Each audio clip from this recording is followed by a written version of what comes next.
David, thank you so much for coming on. Do you really think we're as bad as El Salvador? Good evening, Jacob.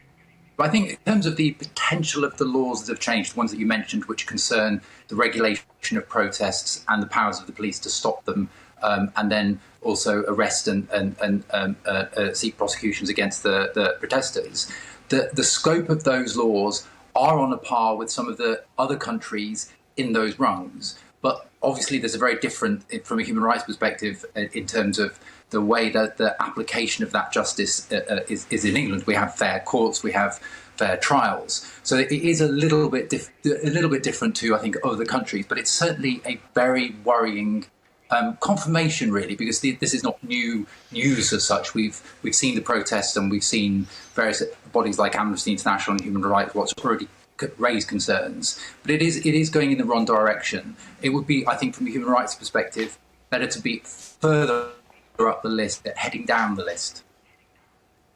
And where would you draw the line? Because I find this very difficult. I'm very much in favour of the right of freedom to protest, but I also don't want the motorways to be shut every other day. Where do you draw the line?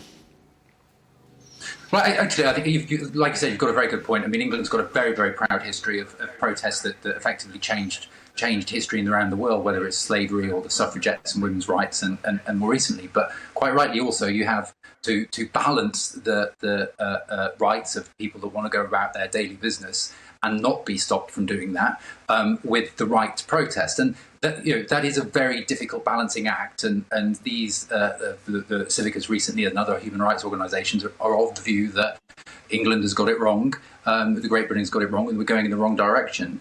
But like I said, I mean, the one, I think, positive thing from all of this is that we obviously are a nation that has better human rights than, in general, than the likes of El Salvador and other concerning countries in the same band that we've been put in by Civicus.